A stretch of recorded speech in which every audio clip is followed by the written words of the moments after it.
Welcome back, and what a delight to have with us today Bryan Crabtree. He's the contributor to townhall.com, and that's a pretty active website to go to, townhall.com. He's also the host of the Bryan Crabtree Show, and talking to him today to get his take on what happened with the congressional hearing yesterday. By the way, his website, so I don't forget, theBryanCrabtreeShow.com. Bryan, good to see you. How you doing, my friend? Good to be here, Perry. Doing great. Well, what did you think of yesterday's incredible hearing? Well, I don't think Hillary is guilty after listening to FBI Director Comey on the single charge for which they investigated. I was shocked to learn that they actually only investigated whether or not she intended to distribute the information that was kept on her private server. They didn't investigate whether she intended to violate the Freedom of Information Act, if she perjured herself to Congress, if she lied at any point along the way. They don't believe she did to the FBI. They didn't investigate really anything. That's what I thought about yesterday. One of the revelations that came out was so shocking, given the incredible intensity of this entire case. When it came time to talk to her, they didn't put her under oath, they didn't transcribe it, and there's no recording. What does that tell you? I think it tells me they don't know what they're doing in an information age. I've heard a lot of people talk about how maybe they're trying to protect Hillary Clinton, and the FBI, I don't believe that. The Obama administration, I can buy that argument, even the Department of Justice with Attorney General Loretta Lynch. I think what it is that, and I've been talking about this on my radio show, when it comes to terror, when it comes to social media, our top intelligence officials, our federal government does not know how, they don't know how technology intersects with the way we live our lives now. And Hillary Clinton manipulated that technology to skirt the law and to hide information. And they didn't investigate it. The only thing the FBI investigated was what the Inspector General referred. And so, to me, it's sad. It's very sad what we've observed in the fact that they didn't go after her. All right. One of the questions, Bryan, that I don't know why it's not being asked. Why did she think in the first place she needed to use a private server hidden in a home? Why, as Secretary of State for the United States, does she think she had to have a completely private system outside of the government system in the first place? Well, I think she's incompetent, for one thing, and at least in technology. She knew how to go hire someone to cover her tracks, but she didn't know how to cover her tracks. And she knew that some unscrupulous or illicit things would be found in the Freedom of Information Act. People would use that to find out what she was doing. And I think it squarely falls on the Clinton Foundation. We know that she's traded access, approvals for weapons deals to foreign governments. And almost immediately we learned that millions of dollars have been donated by those very regimes or companies to the Clinton Foundation. A lot of people want to think that they're investigating the Clinton Foundation in the Justice Department or the FBI because Comey wouldn't answer questions at all about that.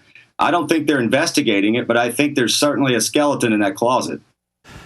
All right. As you know, James Comey was brought into the FBI to bring the FBI back into credibility after years of problems, and he himself had a stellar career and record. And you get to this case, and he's been compromised. Why do you think that happened? I think it's going to come out that Comey probably wanted to do more, but his hands are tied. I still believe, and call me naive if you will, I think he's the honest one in the mix. I think he did what he was referred to do. I think that there's a lot of corruption in the Obama administration, if not all the way up to Obama himself. And I think that he was left with his hands tied.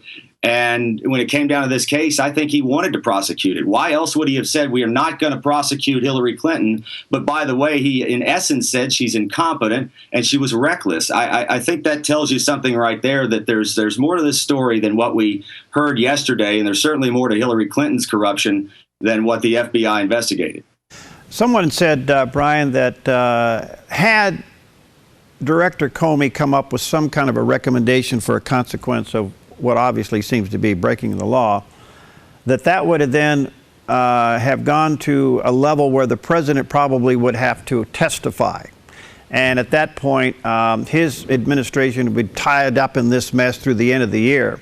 So, given what you just said, it's possible now that the president called Comey or had it directed to Comey, get rid of this thing.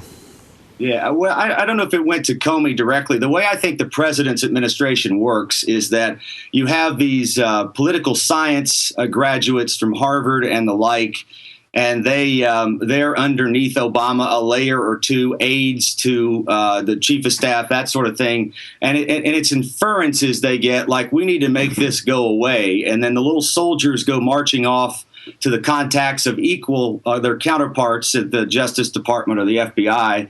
And the underlings there then manipulate the outcomes of these things. I think that's why we can't catch them. I think we believe that there's a smoking gun, that Hillary Clinton directed certain things or that Obama is directing certain things. And I think you have operatives, loyalists, that are carrying out what they know to be the wishes of the Obama administration.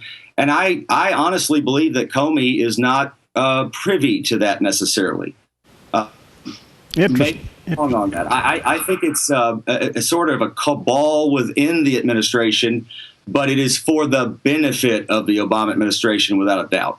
Interesting. All right, two things came out of yesterday, Bryan. It looks like now Congress is going to proceed with a potential perjury case as a result of, she was under oath when she testified before Congress, so now that puts all of that testimony into question. Did she perjure herself? And then also what came out of yesterday is the potential now of a case developing within the State Department itself as it relates to the handling of emails. What do you think? That shocked me, but I don't think they have a choice. I'm not sure what they can do. With regard to the State Department, she's not a government employee anymore. Certainly she wants to be one, and she wants to get a promotion on top of it. So that brings into question whether she should have any level of a security clearance. I don't see that panning out, especially if she is the president, if she's elected president. I don't see how you could have that happen or there be any consequences on that front. As it relates to Congress, clearly she lied. She said she didn't use multiple devices. She did. There's no way she could have forgotten that she had multiple devices, yet she testified, as I understand it, that she did. Then you've got the fact that she said she never sent or received classified emails. And it's a little fuzzy as to how many there were, whether it was 1 or 3 or 110, as Comey said originally in his press conference on Tuesday. 1 or 1,000 to me is the same. It's like murder. Whether you kill one person or 1,000 people, you go to jail for life in most cases. And I'm not suggesting jail for life. I know a lot of people would like that, but I'm saying the number of infractions is less important than the fact there is an infraction, and it shouldn't be. Interesting. All right. You know, given the flavor of this election cycle, it looks like America is saying no to government, especially to the establishment. We've seen a little bit of that now coming out of the UK, coming out of the EU. And with this case now brewing, isn't it interesting that the people, the electorate, want law and order, they want morality, and they want the rule of law. And it seems like the government doesn't. Do you think this plays into Trump's favor? I think it does, and I'm an advocate for Trump at this point. I think Trump's an intelligent businessman, but I would say this. What concerns me is that Trump has let the political operatives and the blowback from the media and the Republicans change who he is a bit for the context of this election. And so therefore, my concern is that he's not taking advantage of these situations to the potential he could. That's my real concern. And we'll see how that plays out. I don't know. What do you want him to do? Well, I think he should be more vocal. I've heard him on television in certain cases saying, I'm not going to say this about the attorney general, or I'm not going to say she was involved in it. I mean, that's the stuff the American people that put in there want to hear. I personally believe the attorney general is a corrupt-minded person. I don't know how corrupt she is and what that mind manifests, but I think she's corrupt-minded. There's something about her I can't get comfortable with.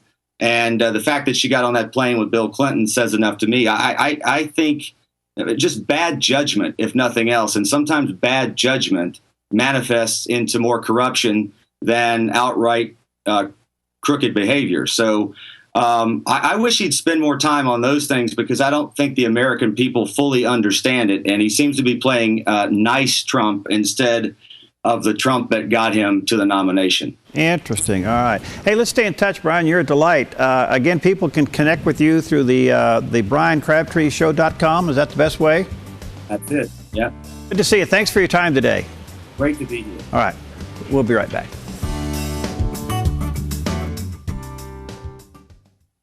I'm Paulina Leiser, producer of Focus Today. Thank you for watching this video, and make sure to check our other videos at theDove.us.